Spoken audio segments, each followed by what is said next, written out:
Everyone, welcome to Scott Retro Wrestling. I am of course Scott Robertson, your host, and I'm the guy that reviews the shows so you don't have to.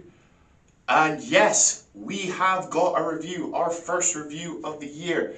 It's January the 4th, and by the time this video goes out, Wrestle Kingdom 18 will have finished. So why not review a Wrestle Kingdom? So how I pick my reviews is, if there's, I think I maybe mentioned it in another video, but if there is multiple pay-per-views, I'll put them in a random generator thing, spin the wheel, and whichever one it lands on, that's the show I will be reviewing. So I had all the Wrestle Kingdoms up till 2021 on the generator, I spun the wheel, and it landed on Wrestle Kingdom 8. From 2014, and this is interesting. I was like, oh, this is actually quite a good show, because my first time I got to see Prince Devitt, Finn Balor, in New Japan, this was the show where the IWGP Intercontinental Championship got defended in the main event, not the heavyweight title, because they put it to a poll. Shinsuke Nakamura, I've not seen a New Japan match of his. This Tetsuya Naito, before we now know him as Tetsuya Naito from now. Shibata match, we have a last man standing match. Shelton Benjamin's on this show from New Japan. Carl Anderson, Doc Gallows, I haven't seen much of their stuff. So it was a really interesting show to pick from, because it was sort of like the first Wrestle Kingdom I remember is, the first one I fully watched was 11 because of the Omega Okada match. I saw bits of 10 because AJ was facing Nakamura, and there was obviously the Rumbles, AJ was going to the WWE. So this is before AJ has gone to New Japan, because Prince Devitt is obviously, this is the early stages of Bullet Club. So it was a really interesting show for me to review. I'm kind of glad this one came up. Might as well get into it now. This is my review of Wrestle Kingdom 8. Kingdoms that I've seen start with the IWGP Junior Tag Team match. And this one's no exception. It's a four-way match for the IWGP Junior Heavyweight Tag Team Championships. So we have the Young Bucks going in as champions.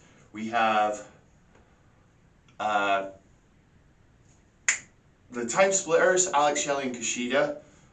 We have Suzuki-gun, which is Tai Chi and I believe it's Taka Michinoku. And then we have Russian Hooligans, which is Rocky Romero and a guy called Kozlov, which I didn't know too much about it. This was a very typical New Japan Junior Heavyweight title match. It was a fun, lots of great tag team work, great innovative offense with some great high-flying ability. There was a couple of moments where like the Russian Hooligans worked really well together to take on the Young Bucks after the Young Bucks had actually attacked them while they were singing the Russian national anthem. Some really great sequences between each different people I thought was tremendous. The Russian Hooligans seemed to be the ones that were using the double team effect quite a lot. They used it on Kushida, then they had a little moment at the start of the match with Alex Shelley. Kozlov kicks Shelley in the head before doing a jumping foot stomp, and then Suzuki-gun break up pins. Taka and Taiji take turns kicking Kozlov while wearing, he has this sort of Russian hat on when he comes out to do his entrance. Then Suzuki-gun get a bit of sort of double turn on Kozlov. Taichi hits a lariat, Taka hits a jumping knee, which I thought was really cool. Taichi gets a knee, he gets cover. He goes for the cover, but he gets up before the ref can start his count, and then Taka just picks him up, goes for a suplex, he blocks it, Taichi comes over, but Romero gets in the ring, then the Young Bucks, and then as soon as it's both Oh, so it was like a suplex sort of combination thing. Most roll out, then we get a Young Bucks Suzuki Gun sort of face off. Alright, my thing about the Young Bucks is I'm not the biggest Young Bucks fan in the world. I think they're just petulant little childs. I think their wrestling is just all flash. Unless they're facing like a Hangman Omega, which is one of the best, the FTR stuff. I don't mind when it's them, but when it's this, I'm not a fan. We got an Asai moonsault from Taka, which was just awesome. And then as soon as he's done that, Kushida and Alex Shelley do some salt tope suicidas onto all of them. Tai Chi goes up to the top, which was very rare at the time, I believe. But the Young Bucks recover. He gets superplexed from the top onto the outside onto everyone else. They all roll back in the ring. Oh, in New Japan, it's a 20 count, not a 10 count, which I didn't really know about. I maybe should have got someone that was a New Japan expert to kind of clue me up on it. Kushida and Taka trade elbows, and then like a proper stiff exchange. So there was a really good sequence where it was like everyone was hitting moves. As soon as one person went down, the next person and then would hit moves on the other. At the end of that sequence, it's Kozlov and Romero hit this springboard doomsday device onto Matt Jackson. It's just really, really fast paced, and that's what I wanted from an opening match. I don't want a slow, ploddy affair. I want something that's like really fast paced, action hitting. You know what I mean. So there's another beautiful exchange. Kushida hits a standing moonsault. Shelley had done a body splash off the top. Young Bucks come in the ring, but they get knocked back out by Kushida. They go back to Romero. They hit a cutter moonsault combination. Cover, but referee's too busy making a count. Taka tries to come in with a chair, as Suzuki Gun would tend to do. Shelley is knocked out of the ring. Taichi grabs Kushida and hits the Black Mephisto. I think that's how you pronounce it. Young Bucks break up that pin. They get the best of Taichi and Taka. They nail a springboard assisted spike pile driver. So the ending's coming up. Taka barely breaks it up, the pile driver pin on Taichi. Taka pokes both of them in the eyes, but then eats the double super kick. The Young Bucks go back to Taichi, deliver more bang for your buck, and they pick up the 3 count through 10. I'm giving this match a 3.5 stars. It is a really good opening matchup for me. Fast paced. Each team got like great unique double team moves. Yes, as I said, I'm not the biggest Young Bucks fan. I like Young Bucks matches. I like when they're sort of story based driven, like what I said earlier with the Hangman, Omega, and FTR matches. I think they're really good. Yeah, but this one was fine. I was really impressed. I haven't really seen Rocky Romero wrestle. I thought he was really cool. Kozlov guy I thought was okay.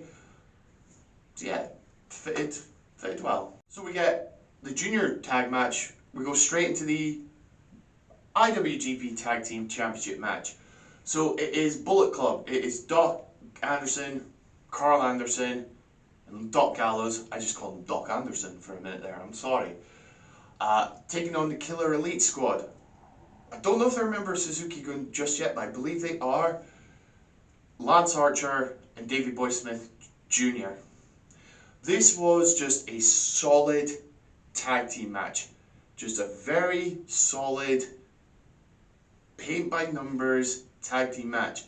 And considering Carl Anderson's the smaller guy in this match, puts on a really good. They are accompanied Bullet Club by Tama Tonga, who I believe just won the Never Openweight Championship on Wrestle Kingdom just this morning. He's like the heel that interferes, so very basic stuff to start with. But then Tama comes in, punches Smith outside until Gallows grabs him, pulls him back in the ring. But Smith kind of counters it with a neck snap over the top rope. Gallows cuts Smith off before he can make the tag. Gallows picks up Smith and hits a vertical suplex cover. He only gets a 2 count out of it. Very heel and heel, so it was interesting to see how they would work it. Gallows tags in Anderson, who kicks Smith in the jaw, so Smith is sort of playing the babyface in peril at this point. He tries to make the tag again, but Doc and Carl are kind of working very well as a team. Anderson comes back into the ring, double teamed by Doc and Carl, sent on by Anderson. Gallows hits a running body press, and Anderson covers for a 2 count.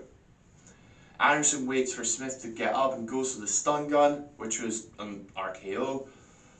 But Smith blocks it, hits a backdrop suplex, finally makes the tag to Archer as Anderson tags in Gallows. So the 2 bigger men go at it. Irish whipping by Archer into the corners reversed.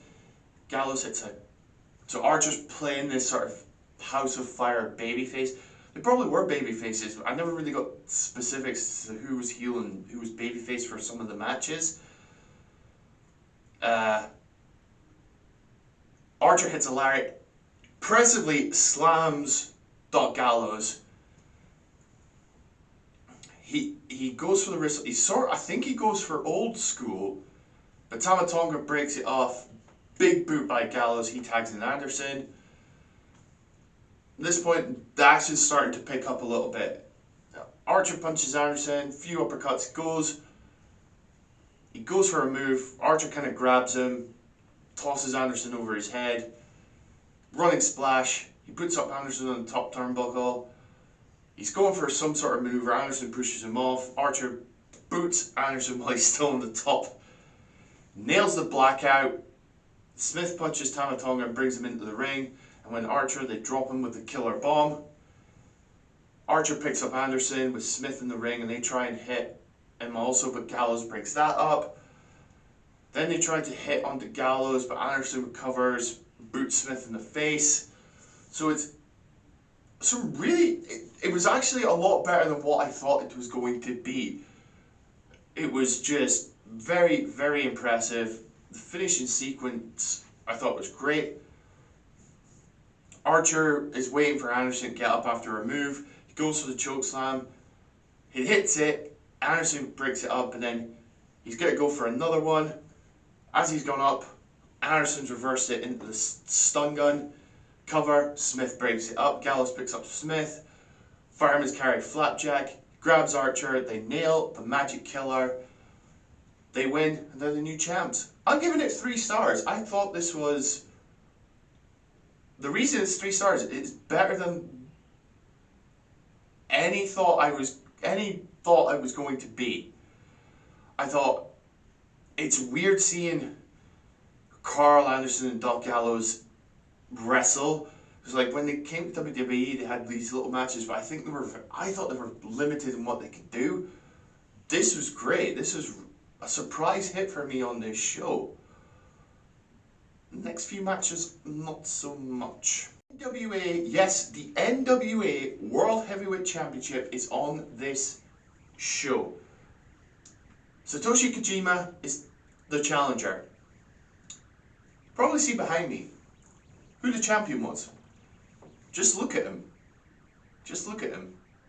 Or as his theme song goes, just look at me. Rob Conway is the NWA World Heavyweight Champion. Well, at least he was a better option than what they did just a few months ago when they had freaking Tyrus. But this was very, very basic for me. It just felt... I just couldn't understand like why it was on the card. It was weird seeing Rob Conway in this type of... and this... If you were to do like, I would love when they did Quizlemania and they did the Survival Series, one of the categories is wrestlers that have appeared at Wrestle Kingdom. I bet you none of them would get Rob Conway. But a very heel babyface dynamic. Conway with the heel, Kojima is the babyface. Conway has a manager that irritated the fuck out of me. That's why I refuse to name him. He annoyed me so much. Yeah, very, very basic stuff. Crowd. But then the thing with the New Japan crowds, or Japan crowds in general, is when I was obviously watching some of the older stuff, it's like, oh, what are you actually, why are you being so quiet? They're just respecting the nature of the show. They're just respecting it, what it is. And then they get louder and louder as the more impressive stuff goes on. Kojima would win the match.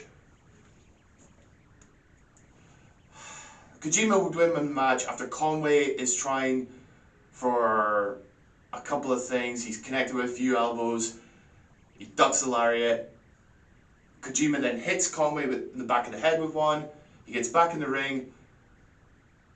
Goes off the ropes, nails the Western lariat. And then he goes off the ropes. No, he goes off the ropes. Sorry, he didn't come off the ropes. He goes off the ropes, nails the lariat. 1, 2, 3. Satoshi Kojima is your new NWA World Heavyweight. I'm giving it 2.25 stars. I thought it was fine.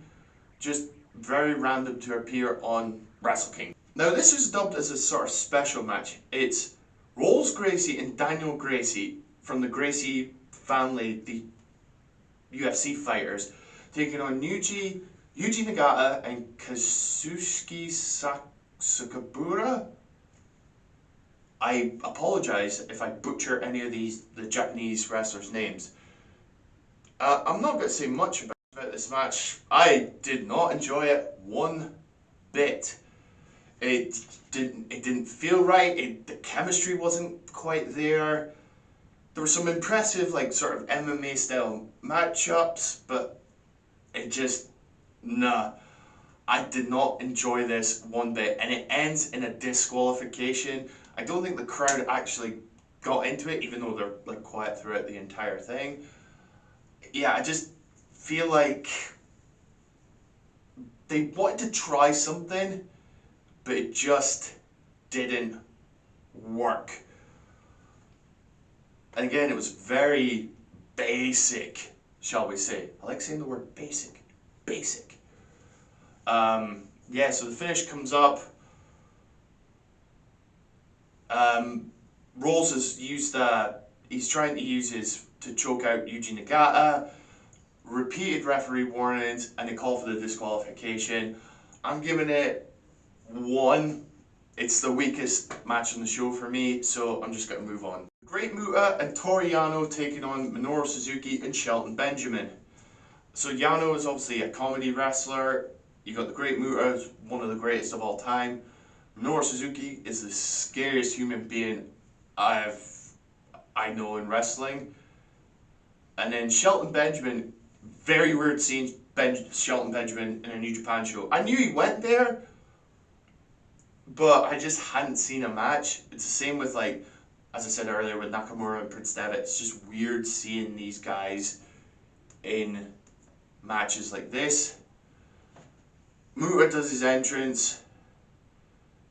Oh no, Yano lets Muta go first. He does the green mist into the air. Crowd pop huge for it.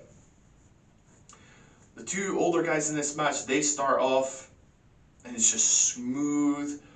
And then Suzuki tags in Benjamin, and Shelton Benjamin gets to lock up with a Great Muta. Again, lots of smooth chain wrestling from these guys. Muta rolls out and sort of calms down. Muta tags in Yano. Yano, he's trying to go for a move. Suzuki catches him on the top rope and applies an armbar over the top rope. Suzuki pulls Yano out of the ring and throws him into the railing, while Shelton Benjamin chokes out Muta with a chair. Suzuki is choking out Yano, while Benjamin slams Muta's head into the railing. Benjamin tags Muta over close to the fans, where Suzuki punches Yano. Benjamin returns while Taichi hits Yano in the steel chair on the floor. Yano continues to be assaulted with the chair. Benjamin picks up Yano and slams him on the floor.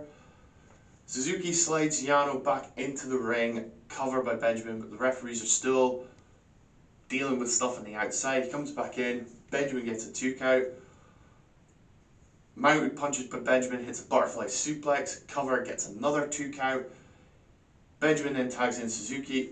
Yes, but before I mention, yes, I did Kazani Nare when Suzuki came out for his entrance.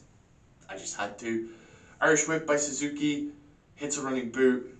So Yano is the babyface in peril. He is just getting beaten up. And then with Suzuki Gun, anytime they distract the referee, Tai Chi is out with them. He's choking out Yano on the outside. Muta tries to come in with a chair. Referee stops him. Yano is all tangled up in the ropes. They are just beating the shit out of Yano. Benjamin goes out of the apron, hits Yano in the face. Then Yano does his cheating tactics, hits the eye rake. Goes for a suplex. Benjamin's easily countered it. Yano lands in the corner. Oh, and then Yano exposes the turnbuckle pad, moves out of the way. Benjamin goes into it. Yano finally tags in Muta.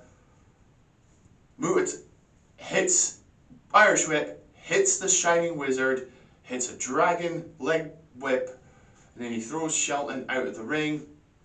He goes out of the ring as well, hits Benjamin in the head with a steel chair. They're just letting this go.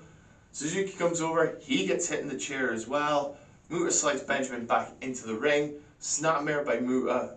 Muta hits a flashing elbow. Benjamin goes for a kick. Muta catches it, hits spinning heel kick out. It tags in Suzuki. Muta's also tags in Yano. Suzuki charges Yano. Yano moves and thinks Suzuki went to. So Yano thinks Suzuki's gone into the exposed. Yano's celebrating. Suzuki just kicks Yano in the back. He just goes, "Fuck you." Irish whip reversed. Yano stops it this time. Same thing happens again. Then they go for punches. Yano grabs him, tosses Suzuki to the mat. It's all going off at this point. Benjamin runs in and lariats both guys. Hits a big splash in the corner on Yano. Slap by Suzuki. Benjamin hits a spine buster. Cross arm breaker. Muta breaks it up. Muta breaks away. Suzuki's going for a gotch pile driver, but Yano gets out of it. Muta hits the Shiny Wizard on Suzuki off Yano's back. Benjamin comes in, gets the dragon screw leg whip. Taka is now down to the ring as well. Muta hits the Shining Wizard on Benjamin. Meanwhile, Tai Chi's grabbed onto the apron, gives Suzuki a chair, tries to give Suzuki a chair. Muta tries to spray Suzuki with red poison mist. Suzuki ducks, Tai Chi gets it. Suzuki gets the sleeper hold in. Muta's not the legal man. Yano gets back in the ring. He misses a steel chair swing. Suzuki then applies sleeper hold on Yano. Muta gets up, but he doesn't help, he just looks confused. This is a weird bit. Yano gets out the sleeper and pushes Muta. So Muta then tries to spray Yano. Yano ducks. Suzuki gets hit with the mist. Yano hits his move. Muta leaves the ring, and Yano picks up the 3 count. For the win. I'll give it 2 3/4. I thought the ending was a bit odd, but I didn't sort of research enough into the context of why Yano and Muta were teaming up, and they never really showed that they were like in fighting with each other until right at the very end. I thought it was a fun little match. I feel like Yano, there was a little bit of comedy. I thought there would be a little bit more comedy, but with Suzuki is a very scary man, and I thought Benjamin obviously was a little bit older when he went to New Japan, but it was fun. I thought it was a fun little match. This 2 3/4 because I thought the ending I wasn't the biggest fan of. So what they dubbed this is the King of the Destroyer match. It's essentially a last man standing match. It's Bad Luck Fale versus Togi Makabe. Just two big brutes having basically trying to knock each other out. And that's essentially what we got. It was just two big men just trying to beat the absolute piss out of each other. Makabe has his chain, Fale tries to use it early. Fale wraps the chain around Makabe's neck, drags him around ringside. Referee's trying to stop him, but I'm like, it's no disqualification, it's a last man standing match. Fale eventually stops, hits a Samoan drop, elbows to the back, stands up, rubs the back of the head of his boot. Fale picks up Makabe and applies a camel clutch. He picks up Makabe, but Makabe falls back down as he holds his neck. Fale throws Makabe in the corner, punches him in the ribs. Fale then starts taunting Makabe in the corner, punches him in the ribs some more. This is the first time I've really seen Bad Luck Fale wrestle, and it's very, very basic. And it's the same with this. I was getting a little bit bored. It was very paint by numbers, very only moves. And Makabe, only thing that he really hit in the match was a lariat. The only thing he hit was really much a lariat. Basically, he goes for a knee drop, Fale moves out of the way, big boot by Fale, he's waiting to go and get the chain again. Fale rolls out of the ring, Makabe kicks him in the stomach, takes his chain back, wraps his chain around his arm, punches Fale twice in the head with it. Fale tries to get away, but Makabe follows him and hits a lariat with the chain. Makabe goes and gets a table, brings it into ringside, ramming it into Fale. Makabe sets up a table and puts Fale onto it. He then goes up to the top turnbuckle. Fale's quickly up and he's on the apron. Fale then grabs Makabe and throws him off the top turnbuckle back into the ring. Fale goes to the ring, hits a running splash in the corner, body press by Fale, and he asks the referee to start the 10 count. Makabe slowly back up, Fale drops him with a grenade, another count by the referee. Makabe's up at 8, kick to the stomach by Fale, he grabs Fale and tosses Makabe with a bad luck fall. Another count, Makabe's up at 9, Fale clubs Makabe in the back, sorry I just got the hiccups there. He goes up to the top turnbuckle, takes too long, Makabe's rolled out of the way of the diving body press attempt. Both wrestlers are up at 5. Makabe clotheslines Fale over the top rope. Makabe goes to the outside as well, but Fale fights him off. Fale grabs Makabe and clubs him in the back before putting Makabe on the table. It was set up earlier. Makabe recovers. Fale's got to put him through the table. Fale is powerbombed through the table. Makabe picks Fale up, slides him back into the ring. Makabe puts Fale in the corner, Fale repeatedly in the chest. Running a lariat, referee starts the count. Makabe goes up to the top turnbuckle, nails Fale with a King Kong knee drop. Makabe then positions Fale, goes up top again, hits the second King Kong knee drop. Referee starts his count. Makabe gets up in time. Fale never even flinches, counting down. Makabe wins the match. 2.5 stars. It's fine. They're very basic wrestlers. Like Makabe, the only thing he really hit was a clothesline and his knee drop to try and finish it. Fale is just the big enforcer for. He's better in sort of multi-man matches. One-on-one matches, not so much. But there was some impressive stuff in it. That's why it's given the 2.5. Goto versus Shibata. Oh boy, I was looking forward to this one. I know